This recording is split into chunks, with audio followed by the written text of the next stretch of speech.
Imaginez un instant que le ménage, cette tâche fastidieuse qui vous poursuit, ce monstre qui vous dérobe vos week-ends et votre énergie. Et si je vous disais que ça ne devrait pas être comme ça? Que penseriez-vous si je vous affirmais que le nettoyage ne devrait pas être un sacrifice, une obligation insupportable, mais un mode de vie que les Japonais ont perfectionné pour que votre maison soit toujours, et je dis bien toujours, impeccable, sans que vous vous en rendiez à peine compte? Ça semble impossible, n'est-ce pas? Je sais, je sais. Votre esprit doit sûrement crier. Mais quelle absurdité! Comment est-ce possible? Pensez aux heures que vous y consacrez, à votre dos qui vous fait mal, autant que vous perdez chaque semaine à essayer de rendre votre maison présentable. Comment font-ils, avec leur rythme de vie, leur tradition pour que leur maison ressemble à celle d'un magazine sans le stress, sans l'agonie d'un grand nettoyage toutes les 2 minutes? C'est une question qui vous taraude, n'est-ce pas? Parce que dans votre tête, l'équation est simple. Nettoyage implique effort, implique temps, implique sacrifice. Et si on vous disait qu'il existe une autre voie, une qui va à l'encontre de tout ce qu'on vous a appris, le croiriez-vous? C'est difficile. Je sais qu'on vous a vendu l'idée que nettoyer est une bataille, une croisade contre la poussière et la graisse, et que si vous ne luttez pas de toutes vos forces, votre maison se transformera en chaos. Peut-être que ceci vous parle. Vous vous levez un samedi avec cette liste mentale, la même que d'habitude. Cuisine, salle de bain, aspirer, laver. Une infinité de tâches qui s'accumulent comme une montagne. Vous commencez avec les meilleures intentions du monde, mais au bout d'une demi-heure, vous êtes déjà épuisé, frustré, à regarder l'horloge et à penser à tout ce que vous pourriez faire à la place. Une après-midi au parc? Un livre? Pain? Simplement vous reposer? Non, vous êtes là, la serpillière à la main, sentant que le ménage est un fardeau, une condamnation. Et le résultat, souvent, est qu'après quelques heures ou quelques jours, le désordre et la saleté refont surface, comme pour se moquer de vos efforts. C'est un cycle vicieux, un piège dont il semble impossible de s'échapper. On vous a fait croire que le nettoyage est une lutte constante, une guerre que vous ne gagnez jamais vraiment. Et ça, mon ami, c'est épuisant. Et si je vous disais que tout ce que vous savez sur le nettoyage est, en substance, incorrect, qu'il y a une vérité cachée, une sagesse ancestrale qui vous a été niée, la promesse d'une maison toujours propre, sans transpirer à grosses gouttes, sonne comme une utopie. Cela ressemble à du marketing bon marché, à ces produits miracles qui promettent d'effacer la saleté d'un simple regard. Mais ce n'est pas de cela qu'il s'agit. Nous ne parlons pas d'un produit ni d'une baguette magique. Nous parlons de quelque chose de bien plus profond, d'une mentalité, d'une façon d'aborder la vie qui se filtre même dans les aspects les plus anodins, comme le nettoyage. On vous a appris à penser que le nettoyage est un avant et un après, brutal, une transformation drastique qui exige un effort titanesque. Et si on vous disait que les Japonais ne conçoivent même pas le nettoyage de cette manière, que pour eux, l'après est déjà là, que le nettoyage n'est pas un événement, mais un état, une constante. Je vous le demande directement, êtes-vous prêt à remettre en question tout ce que vous croyez savoir sur le nettoyage? Êtes-vous prêt à rompre avec le paradigme selon lequel votre maison doit être un champ de bataille? Parce que la réponse à cette question qui vous ronge, à savoir comment les Japonais parviennent à cet état d'impeccabilité sans le stress que vous ressentez, ne se trouve pas dans la magie, ni dans des produits secrets ou des rituels complexes. La réponse réside dans une philosophie, dans une façon de comprendre le monde et votre espace que vous voudrez implémenter dès aujourd'hui, je vous l'assure. Et je ne dis pas cela à la légère, mais préparez-vous, car ce que vous êtes, sur le point de découvrir, ce que je vais vous révéler dans les prochaines minutes, pourrait changer votre perception du nettoyage pour toujours. Cela pourrait vous libérer de ce fardeau, de cette culpabilité, de ce cycle constant de saleté et d'effort. Êtes-vous prêt pour cette révélation? Car je vous assure qu'à la fin de ce parcours, vous verrez votre maison et le nettoyage avec des yeux complètement différents. La question est déjà là, flottant dans l'air. Comment font-ils? La réponse va vous surprendre et peut-être même vous énerver. La question vous ronge, n'est-ce pas? Celle que je vous ai laissée en suspens. Comment les Japonais parviennent-ils à avoir des maisons impeccables sans le stress d'un nettoyage en profondeur? La réponse est si simple qu'elle va vous époustoufler et peut-être même vous paraître insultante par sa simplicité, car elle défie tout ce qu'on vous a appris. Le secret réside dans ce qu'ils appellent Kobayashi Seiketsu. Ce n'est pas un sort magique, ni un produit miracle qui nettoie tout seul. C'est une philosophie, une approche si ancrée dans leur quotidien que, pour eux, le nettoyage n'existe pas tel que nous le connaissons. Pour vous, Kobayashi Seiketsu signifie intégrer de petites actions dans votre routine quotidienne, si insignifiantes que vous ne vous rendez presque pas compte que vous êtes en train de nettoyer. Je sais ce que vous pensez. Mais est-ce vraiment suffisant? De petites actions? Suis-je stupide? Comment un rapide coup de chiffon peut-il éviter le chaos qui se crée dans ma maison avec des enfants en bas âge qui répandent des miettes comme des confettis ou avec des animaux de compagnie qui perdent leurs poils comme si c'était leur mission dans la vie? Votre scepticisme est naturel. C'est le même que celui de la plupart des gens qui ont grandi en croyant que le nettoyage est une bataille épique, une croisade contre la saleté. C'est une croyance si enracinée qu'il est presque impossible de l'éradiquer. La plupart du temps, quand vous pensez à nettoyer, qu'est-ce qui vous vient à l'esprit? Des heures d'effort, les genoux à terre, le dos douloureux, cette odeur d'eau de javel qui vous pique le nez. Vous imaginez des brosses, des aspirateurs bruyants, des seaux d'eau sale. C'est un rituel épuisant, n'est-ce pas? Et après tout cela, le soulagement est temporaire. La maison est impeccable, oui, mais vous savez qu'en 1 ou 2 jours, voire quelques heures, la poussière reviendra, les empreintes de doigts réapparaîtront, et la montagne de linge sale se matérialisera à nouveau. C'est une condamnation? Alors, permettez-moi de vous poser une question qui ira à l'encontre de tout ce que vous croyez savoir et qui vous fera douter de votre propre expérience. Et si les Japonais ne nettoyaient pas, mais plutôt entretenaient? Pensez-y. Si au lieu d'attendre que la saleté s'accumule, que le désordre vous submerge, que le chaos devienne une montagne infranchissable, vous mainteniez simplement l'ordre et la propreté comme une partie intrinsèque de votre existence. Si cette petite miette qui tombe pendant que vous préparez votre petit déjeuner, au lieu de l'ignorer et de la laisser s'ajouter aux autres, vous la ramassiez instantanément. Si cette goutte de dentifrice qui éclabousse le lavabo après vous être brossé les dents, vous la nettoyez à ce même moment, sans y penser, comme un acte réflexe, un acte aussi naturel que boire de l'eau. C'est ça, le Kobayashi Seketsu, dans son essence la plus pure. Ce n'est pas un nettoyage en profondeur chaque semaine. Ce n'est pas dédier vos précieuses heures libres à une guerre contre le désordre. C'est une philosophie qui s'intègre dans chaque petit geste. Un exemple? Pensez à votre lavabo le matin. Vous vous lavez le visage, vous vous brossez les dents. Peut-être éclaboussez-vous un peu d'eau ou de pâte. La normale, ce qu'on vous a appris à faire, c'est de sortir de la salle de bain et de laisser ça pour quand il faudra nettoyer. Mais que se passerait-il si juste après avoir fini, à ce même instant, vous preniez une petite serviette ou un chiffon, que vous pourriez déjà avoir accroché là pour ça, et qu'en un seul mouvement, sans penser, sans effort, vous nettoyez ces éclaboussures? Une seconde, moins d'une seconde, et le lavabo est impeccable. Vous n'accumulez pas de saleté, vous n'accumulez pas d'effort. Cela semble idiot, n'est-ce pas? Trop simple pour être vrai. Presque une moquerie de toute la sueur que vous avez versée. Mais c'est la clé. La somme de ces actions microscopiques, imperceptibles, est ce qui crée la véritable magie. C'est comme un fleuve qui coule. Si chaque jour vous ramassez les feuilles qui tombent sur la rive, vous n'aurez jamais à faire face à un barrage de débris. C'est tellement radical, tellement opposé à notre façon occidentale de voir le nettoyage que cela vous provoque un rejet. Est-il possible que quelque chose d'aussi minime ait un impact aussi gigantesque? Est-il possible que toute votre vie vous ayez lutté contre un ennemi qui ne devrait même pas y exister? Peut-être vous sentez-vous trompé. Toute votre vie, on vous a dit que le nettoyage est un fardeau, un devoir, une tâche ingrate, et maintenant je vous présente l'idée que cela peut être un flux constant, une partie invisible de votre journée. C'est une déclaration audacieuse, presque irrévérencieuse, parce qu'elle vous oblige à affronter vos propres habitudes, vos propres croyances. Elle vous fait douter de l'efficacité de vos efforts passés. Et ça, je sais, peut être inconfortable. Cela peut vous faire sentir que vous avez gaspillé votre temps et votre énergie. Alors, je vous laisse avec cette idée qui commence déjà à vous trotter dans la tête et qui semble inconfortable. Et si les Japonais ne nettoyaient pas, mais se contentèrent de maintenir la propreté comme un état continu? C'est une distinction subtile, mais fondamentale. Une distinction qui va changer la façon dont vous voyez chaque recoin de votre maison, chaque objet, chaque petite tache de poussière, parce que s'il n'y a pas de nettoyage tel que nous le connaissons, alors qu'y a-t-il? Et comment cela? Vous libérera-t-il du fardeau que vous ressentez?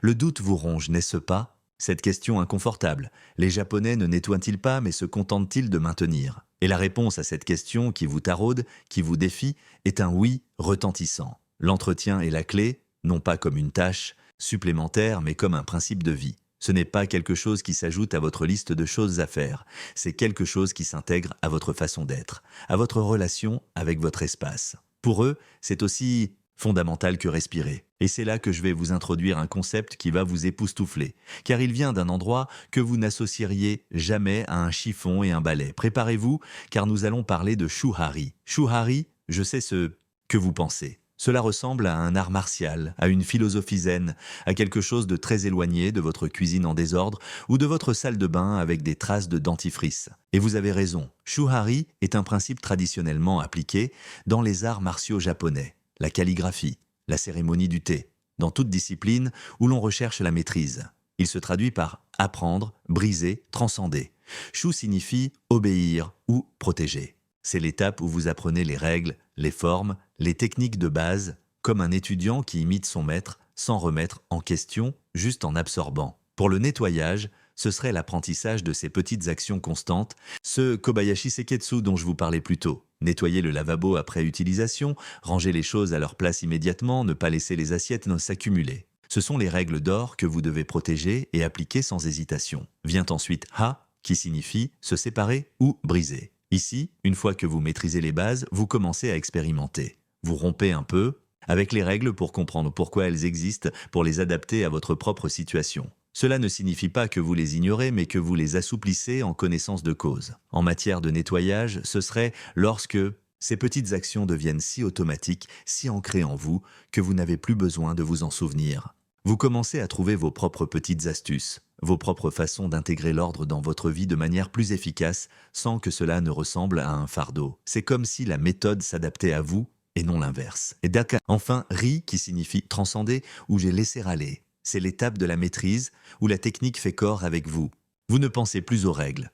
L'ordre et la propreté coulent naturellement, sans effort conscient. Vous êtes devenu le maître de votre propre espace, et votre maison reflète cette harmonie. Le nettoyage n'est plus une tâche, c'est une extension de votre propre être, une expression de paix. C'est un état. Mais, et voici la déclaration qui va vous faire douter de tout. Comment appliquer une philosophie d'arts martiaux à un balai et un chiffon ? Cela semble fou, n'est-ce pas? Cela signifie-t-il que vous n'aurez plus jamais besoin d'un nettoyage en profondeur? Que les taches de graisse incrustées dans la cuisine disparaîtront par simple souhait?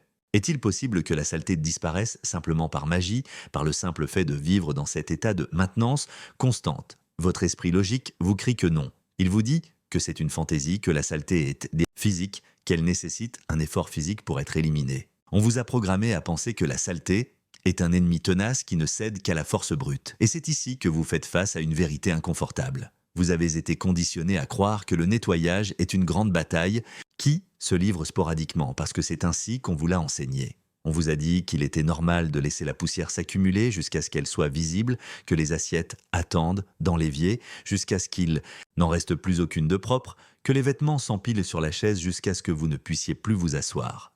Parce que ensuite, lors de ce grand jour de nettoyage, vous vous occuperez de tout d'un coup. C'est une stratégie inefficace, épuisante et, franchement, déprimante. C'est comme vouloir vider un seau qui fuit sans cesse. Au lieu de réparer le robinet, l'idée que la saleté puisse disparaître d'elle-même, sans un nettoyage en profondeur, est si radicale pour votre façon de penser qu'elle vous semble offensante. Parce qu'elle vous oblige à confronter le fait que vous avez mal fait les choses, ou du moins de la manière la plus difficile. On vous a appris à vivre dans le chaos intermittent en attendant le moment du grand reset qui ne dure jamais. Permettez-moi de vous raconter une petite histoire. Imaginez une personne qui décide de se mettre en forme. La manière traditionnelle serait de s'inscrire à la salle de sport et de s'épuiser pendant 2 heures, 3 jours par semaine, puis de mener une vie sédentaire et de manger ce qu'il veut le reste du temps. Les résultats seront lents, frustrants et difficiles à maintenir. Imaginez maintenant une autre personne qui intègre de petites actions dans son quotidien. Elle prend les escaliers au lieu de l'ascenseur, marche 10 minutes supplémentaires, choisit des options saines à chaque repas, fait des étirements en regardant la télévision. Qui, selon vous, sera en meilleure forme à long terme et avec moins d'efforts perçus? La deuxième personne, n'est-ce pas, parce qu'elle ne fait pas d'exercice, elle vit en forme. Pour le ménage, c'est exactement la même chose. Ce n'est pas une grande activité que vous faites de temps en temps. C'est la somme de ces petits gestes, de cette attention constante, de cette mentalité d'entretien.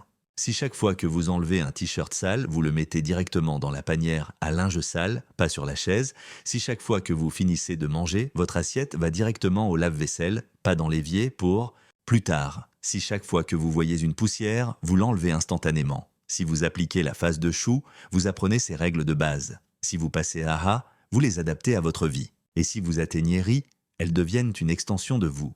Et je vous assure que oui, il est possible que la saleté, celle qui vous prive de sommeil et d'énergie, cesse tout simplement de s'accumuler. Ce n'est pas qu'elle disparaît, magiquement, mais qu'elle ne se forme jamais en premier lieu d'une manière qui vous submerge. La poussière est nettoyée avant de former des couches, les taches sont nettoyées avant de s'incruster, le désordre est rangé avant de se transformer en montagne. La maison est constamment dans un état de propreté. non pas parce que vous nettoyez sans arrêt, mais parce que chaque action que vous réalisez, aussi minime soit-elle, contribue à cet état d'ordre et de propreté. Alors, la question est toujours là, flottant dans votre esprit. Est-il possible que tout ce que vous avez cru sur le nettoyage soit une erreur? Que la vraie solution ne soit pas de lutter davantage, mais d'être plus subtil, plus constant, plus conscient? La réponse va vous surprendre, et je vous promets que, lorsque vous comprendrez le principe suivant, l'idée d'un foyer impeccable, en quelques secondes, ne vous paraîtra plus seulement une fantaisie, mais une réalité palpable.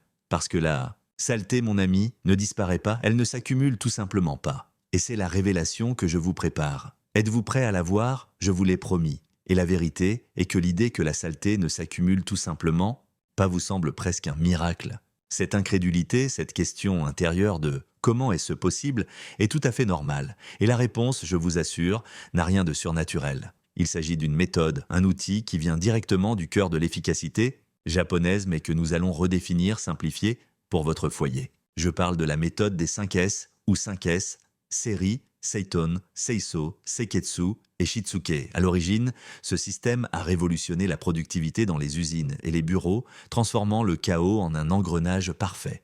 Mais son pouvoir ne se limite pas aux chaînes de montage. Il est parfaitement adaptable à votre vie quotidienne, à votre salon, à votre cuisine, à ce placard que vous préférez ne pas ouvrir. Les 5 S appliqués à votre foyer ne sont pas une méthode de nettoyage, mais une façon d'organiser votre espace de telle manière que, simplement, vous n'ayez pas à nettoyer de manière exténuante. C'est une philosophie d'ordre qui vous libère de l'esclavage de la saleté accumulée. Décomposons ces 5 S pour que vous compreniez leur véritable pouvoir. La première S est Seiri, qui signifie classeur. Pensez au grand dilemme de votre foyer. Nous accumulons, nous gardons des choses au cas où, des choses que j'aurai un jour besoin, des choses que nous n'osons pas jeter par un attachement émotionnel ridicule. Série vous oblige à vous poser une question brutalement honnête pour chaque objet de votre maison. En ai-je vraiment besoin? L'ai-je utilisé au cours de la dernière année? M'apporte-t-il de la joie ou de la fonctionnalité?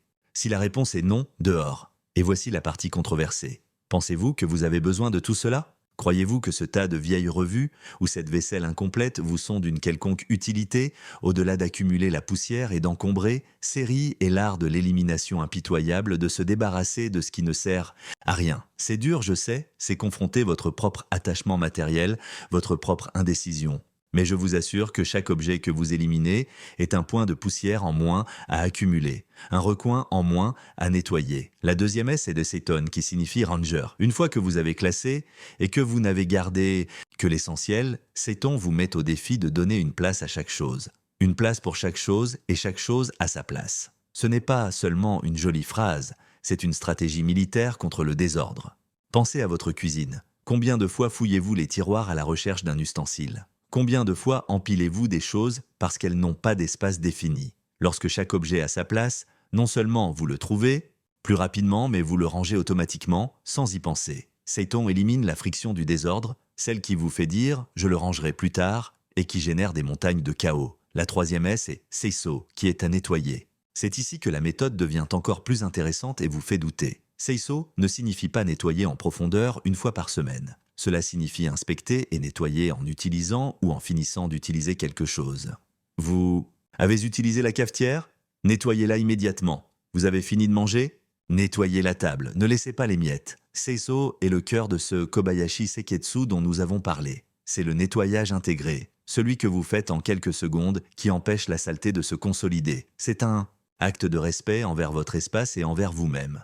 La quatrième S est Seiketsu qui signifie standardiser. Une fois que vous avez classé, rangé et commencé à intégrer le nettoyage dans votre journée, Seiketsu vous invite à automatiser ses habitudes. Établissez des routines, créez des systèmes visuels, comme des étiquettes sur les tiroirs ou un endroit fixe pour chaque chose. Faites en sorte qu'il soit si facile de faire ce qui est juste, ranger et nettoyer, qu'il soit presque impossible de faire ce qui est faux, laisser le désordre. C'est là que la discipline devient une habitude, presque un instinct. Et la cinquième S est Shitsuke, qui est maintenir la discipline. C'est l'autodiscipline pour s'assurer que les principes des 5 S continuent d'être appliqués jour après jour. Ce n'est pas une phase qui se termine, c'est un engagement constant. C'est le rappel que le nettoyage n'est pas un événement, mais un état qui se nourrit de petites actions et d'une mentalité d'ordre. Mais, et c'est là que votre scepticisme doit être à son apogée. Croyez-vous vraiment que classer et ranger peut éliminer la graisse incrustée dans la cuisine ou cette poussière persistante qui adhère aux étagères? Votre esprit vous crie que c'est absurde. Il vous dit que la graisse a besoin d'être frottée, que la poussière a besoin d'un chiffon, qu'il y a des tâches que seuls l'effort et les produits chimiques peuvent te vaincre. Et d'une certaine manière, votre esprit a raison. La graisse, la saleté incrustée, existe. Alors, la question qui vous assaillait, n'est-ce pas juste une manière élégante de repousser l'inévitable? De vous tromper vous-même en pensant que, parce que chaque chose a sa place, la saleté ne s'accumulera pas, est-ce une excuse pour être paresseux, pour éviter le véritable et dur travail de nettoyage en profondeur? Vous êtes conditionné à penser que le nettoyage est une grande œuvre, pas une série de petits actes. Et l'idée qu'un simple ordre évite le nettoyage vous semble une aberration. Cela vous donne l'impression qu'on vous vend du vent, une solution trop facile pour un si grand problème. Ou peut-être votre esprit va plus loin et se demande, les Japonais ont-ils un niveau de discipline que nous ne possédons tout simplement? Pas. C'est l'excuse parfaite, n'est-ce pas? Ils sont comme ça, pas nous. Ils ont une culture de l'ordre et de la propreté que nous, les Occidentaux, avec notre vie trépidante et notre individualisme, ne pourrons jamais atteindre. C'est une façon facile de vous auto-convaincre que cette méthode n'est pas pour vous, que c'est un objectif inatteignable, une utopie japonaise qui ne fonctionne que dans leur pays. Cela vous permet de continuer à vivre dans votre cycle d'accumulation et de nettoyage épuisant. Mais voici la vérité inconfortable que les 5S vous révèlent, le désordre génère de la saleté. Et je ne parle pas seulement de la poussière qui s'accumule sur les piles de vêtements. Je veux dire que si votre plan de travail est toujours dégagé, si vos armoires sont organisées et ne contiennent que le nécessaire, il y a moins de surface pour que la graisse s'incruste, moins de recoins pour que la poussière se cache. Lorsque chaque objet a sa place, l'accumulation est minimale. Et lorsque l'accumulation est minimale, le nettoyage se transforme en simple entretien. Pensez à ce désordre qui vous accable. Les choses entassées, les surfaces remplies, comment allez-vous nettoyer la poussière si vous devez d'abord déplacer 10 objets? Comment allez-vous désinfecter le plan de travail s'il est couvert de papier, de tasses et de restes? La saleté adhère au désordre, elle se cache sous lui, elle s'incruste dans les coins oubliés. Mais s'il n'y a pas de désordre, si tout est à sa place, alors le nettoyage est une affaire de secondes. Un simple coup de chiffon, un rapide coup d'œil. C'est comme retirer un bandage. Tant que le bandage est là, la blessure est cachée, et elle semble plus grande qu'elle ne l'est. Mais quand vous l'enlevez, quand vous éliminez le désordre, vous voyez soudainement la surface réelle. Et vous vous rendez compte que la saleté, en soi, est bien moindre que ce que vous imaginiez. Ranger par conséquent, ce n'est pas repousser le nettoyage, c'est le rendre inutile à l'échelle que vous connaissez. C'est un acte de nettoyage préventif, un vaccin contre le chaos. C'est pourquoi, quand nous parlons d'un foyer impeccable en quelques secondes, ce n'est pas une exagération, c'est la conséquence naturelle d'un espace constamment en ordre. C'est la magie des 5S. La graisse ne disparaît pas, mais elle ne s'incruste pas car elle n'a pas d'endroit où se cacher parmi le désordre. La poussière ne disparaît pas, mais elle est nettoyée d'un rapide coup de chiffon car les surfaces sont accessibles et dégagées. La discipline japonaise n'est pas une qualité innée que nous ne possédons pas. C'est un système, une série d'habitudes que tout le monde peut apprendre et appliquer. C'est un choix conscient. Et une fois que vous l'intériorisez, le nettoyage cesse d'être une bataille et devient une danse, un flux constant et naturel qui vous libère au lieu de vous asservir. Êtes-vous prêt à cesser de croire à l'effort titanesque et à commencer à faire confiance à la sagesse de l'ordre?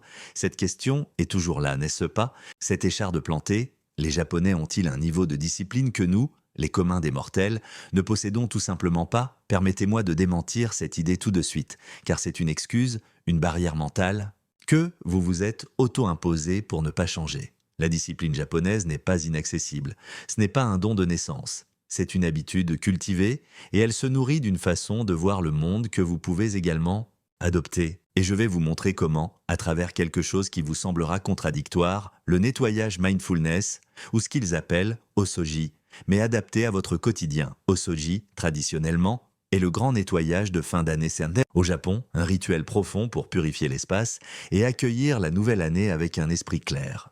Mais ce que je vous propose n'est pas un marathon annuel, mais une réinterprétation de cette philosophie, un osoji quotidien, un nettoyage conscient. C'est transformer cette tâche que vous détestez en un acte de bien-être, en un moment pour vous au lieu d'une obligation.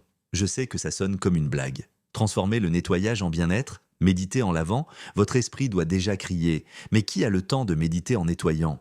Est-ce que cette vidéo est pour des moines zen ou pour des personnes qui n'ont pas de vie réelle, de travail, d'enfants ou un minimum de chaos dans leur quotidien? Soyons honnêtes, l'idée du nettoyage mindfulness ressemble à quelque chose que vous ne verriez que dans un magazine de luxe ou dans un de ces documentaires qui vous font vous sentir mal à l'aise avec votre propre existence désorganisée. Et là, je vous donne raison.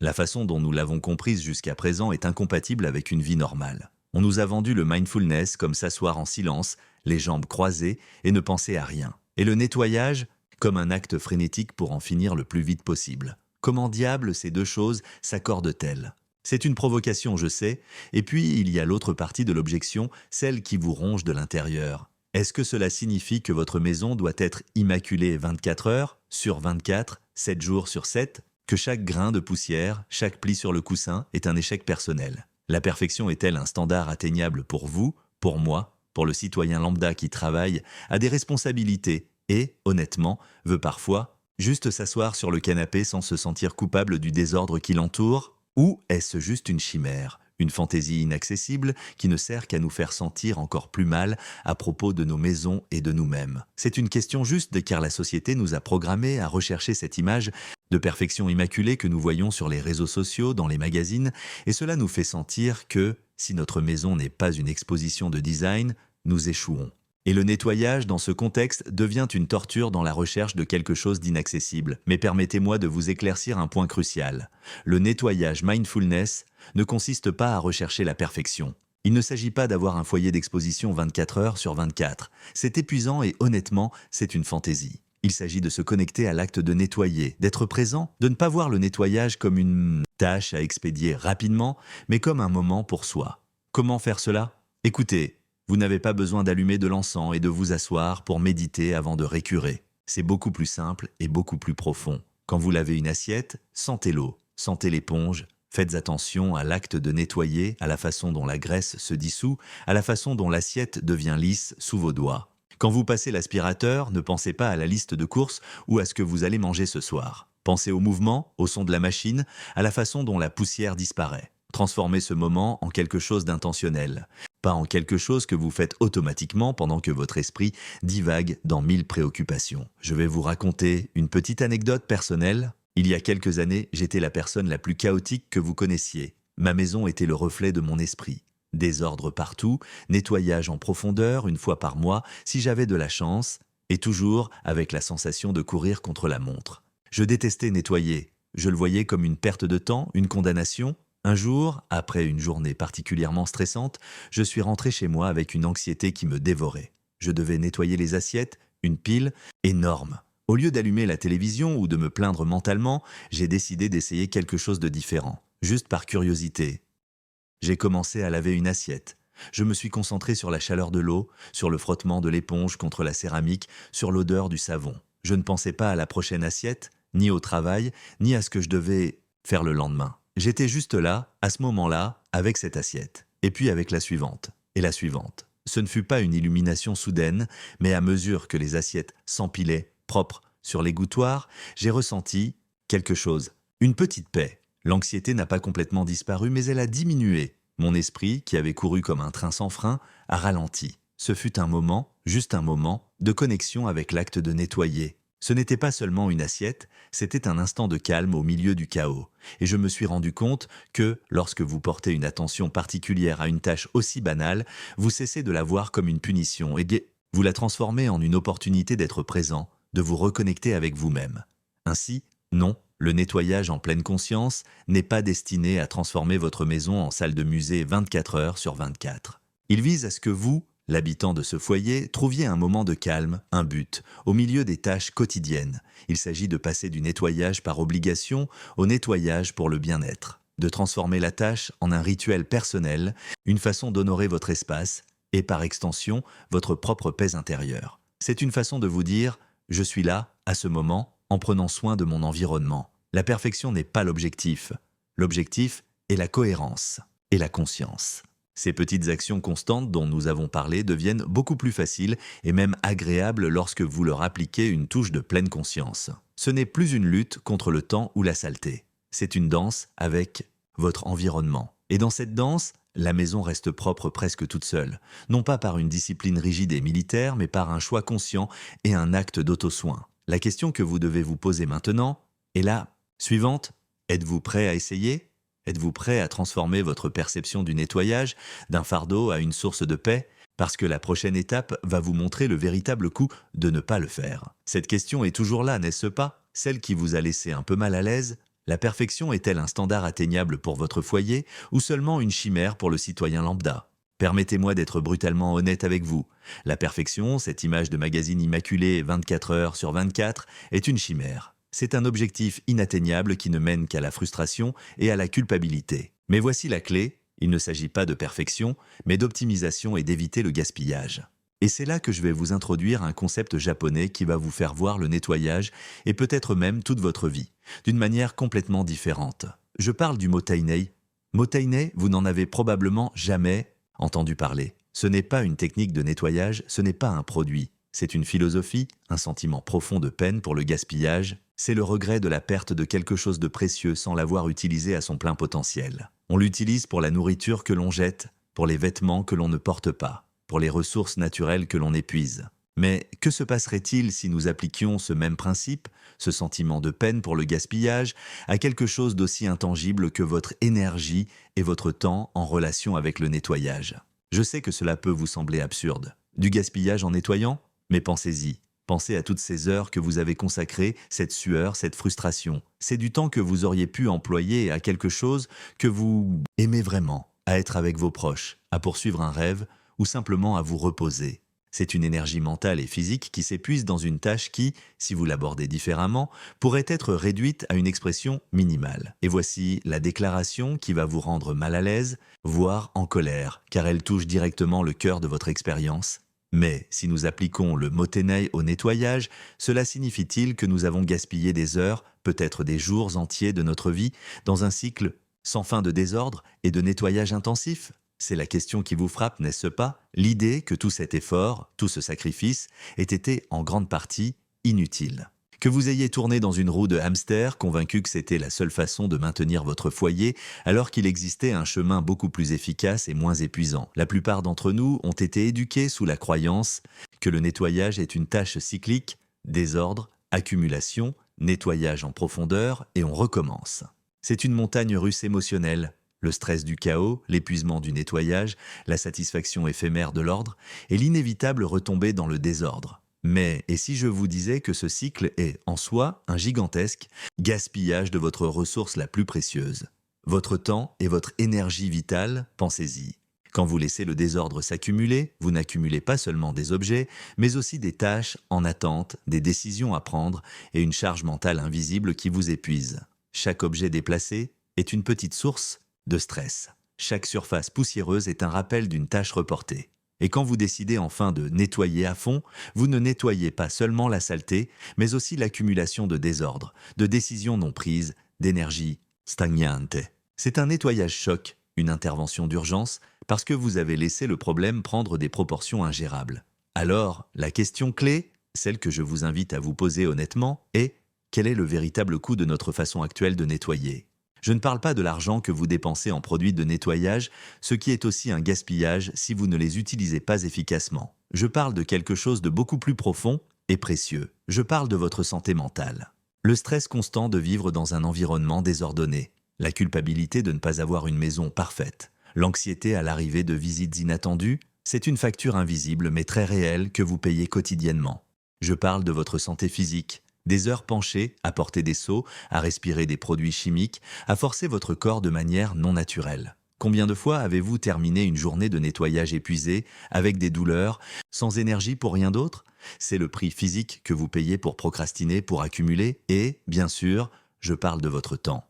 Cette ressource finie et non renouvelable. Imaginez un instant ce que vous pourriez faire avec ces heures que vous consacrez au nettoyage intensif.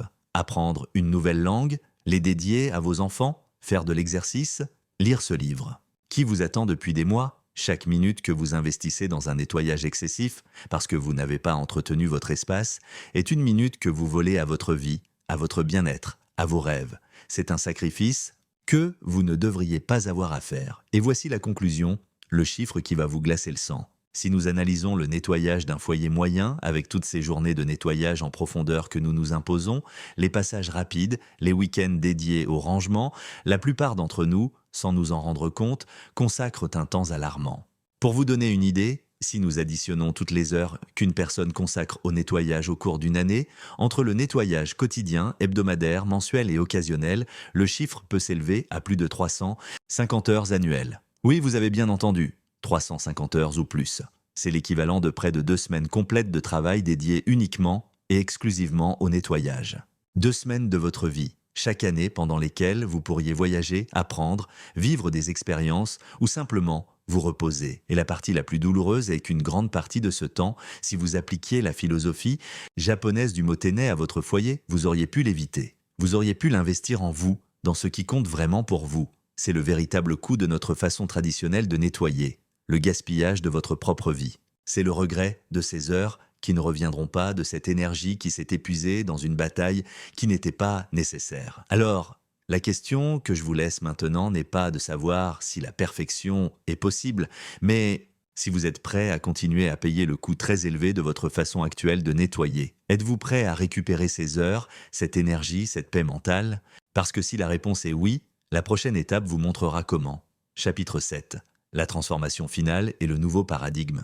Cette question qui vous a retourné l'estomac à la fin du chapitre précédent, celle qui vous a forcé à confronter le temps et l'énergie que vous avez gaspillés. Quel est le véritable coût de notre façon actuelle de nettoyer? La réponse est simple, brutale et, j'ose le dire, douloureuse. Le véritable coût est la perte de votre temps, la fuite constante de votre énergie et l'érosion silencieuse de votre tranquillité. Vous avez payé un prix très élevé pour une bataille que, en réalité, vous n'auriez jamais dû livrer avec une telle intensité. Pensez-y un instant. Chaque week-end où vous vous retrouvez piégé dans un nettoyage épuisant, chaque soir, où vous tombez d'épuisement à force d'essayer de mettre de l'ordre dans un chaos croissant, chaque fois qu'un grain de poussière vous génère de la culpabilité ou qu'une pile d'objets vous angoisse. C'est ça, mon ami, le véritable tribut. C'est le temps que vous n'avez pas consacré à vos passions, l'énergie que vous n'avez pas investie dans vos rêves, la paix mentale qui s'est envolée sous la pression du désordre. On vous a programmé à croire que le sacrifice est le seul chemin vers un foyer décent, et cette croyance vous a volé une partie inestimable de votre vie. Mais maintenant, voici la révélation finale, la pièce du puzzle qui unit tout ce que nous avons exploré. Ce que les Japonais ont compris n'est pas une astuce de nettoyage sporadique, ni une baguette magique qui fait disparaître la saleté. C'est quelque chose de bien plus profond, de plus transformateur. C'est une façon de vivre qui transforme l'obligation la plus détestée en une habitude imperceptible, presque inconsciente, libérant votre temps et votre esprit d'une manière que vous n'auriez jamais cru possible. Il ne s'agit plus de nettoyer votre maison. Non, la véritable transformation, c'est que vous ne nettoierez plus votre maison, vous vivrez dans une maison propre. Sentez la différence dans ces mots. C'est un changement de paradigme total. Cela cesse d'être un événement, une tâche qui s'ajoute à votre liste de choses à faire. Cela devient un état constant, une atmosphère, une extension de votre propre existence. Vous ne luttez pas contre le désordre, car le désordre ne se forme tout simplement pas. Vous ne combattez pas la saleté, car la saleté n'a pas le temps de s'accumuler. Imaginez-vous, vous levez chaque matin dans un espace qui vous accueille avec calme, et non avec le reproche silencieux des objets déplacés. Pensez à rentrer chez vous après une journée épuisante et que votre environnement vous offre un refuge, pas un champ de bataille.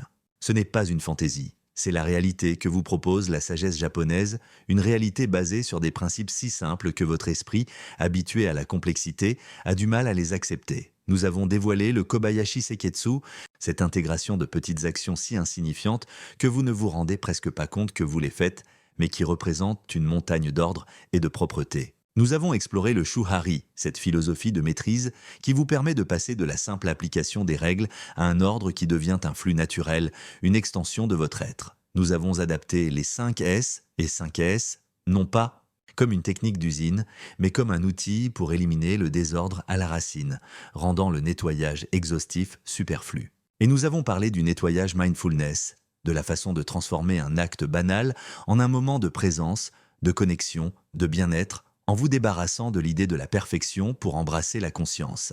Et tout cela sous le manteau du motenai, ce profond rejet du gaspillage de votre temps et de votre énergie. La vérité est que le nettoyage tel que vous le connaissez est une illusion. C'est un problème créé par notre propre manque de prévoyance et par les habitudes que nous avons héritées. Les Japonais n'ont pas de super pouvoir et ne sont pas intrinsèquement plus disciplinés que vous. Ils ont simplement un système, une façon de vivre qui prévient le problème au lieu d'essayer de le résoudre une fois qu'il a pris des proportions démesurées. C'est comme la santé. Préférez-vous investir dans de petites habitudes saines chaque jour ou attendre de tomber gravement malade pour chercher une cure drastique et douloureuse? Pour le nettoyage, c'est la même chose, c'est votre chance. L'occasion de rompre avec le cycle de la frustration et de l'épuisement. L'occasion de récupérer ces heures perdues, cette énergie drainée, cette tranquillité volée, ce n'est pas de la magie, c'est de la méthodologie. Ce n'est pas un sacrifice, c'est de la sagesse. C'est appliquer le bon sens élevé au rang d'art. Et cet art, l'art de vivre dans un foyer propre sans effort, est à votre portée. Je vous invite, du plus profond de ma conviction, à implémenter ces astuces japonaises dans votre propre vie. Commencez petit. Choisissez l'une des 5 S. Pratiquez le Kobayashi Seketsu avec un seul objet, un seul coin de votre maison. Essayez le nettoyage mindfulness avec une tâche simple, en y portant une attention pleine. Vous n'avez pas besoin d'un changement radical du jour au lendemain. Vous avez besoin d'un premier pas, d'une petite action qui déclenchera la transformation. Et lorsque vous commencerez à voir les résultats, lorsque vous ressentirez le calme qu'un espace ordonné et propre vous procure sans que vous ayez à vous sacrifier pour cela, lorsque vous récupérerez ce temps pour vous, je vous demande quelque chose. Partagez vos résultats. Dites-moi en commentaire comment ces idées ont changé votre foyer et votre vie. Votre expérience est puissante et peut inspirer les autres. La promesse est tenue. La révélation a été exposée. Maintenant, le choix vous appartient. Êtes-vous prêt à laisser derrière vous le sacrifice et à embrasser la sagesse japonaise? Pour un foyer toujours impeccable, êtes-vous préparé à vivre une vie avec plus de temps, plus d'énergie et une paix mentale que vous n'auriez jamais cru possible? Le nettoyage n'est pas une punition. C'est une opportunité. Allez-vous la saisir?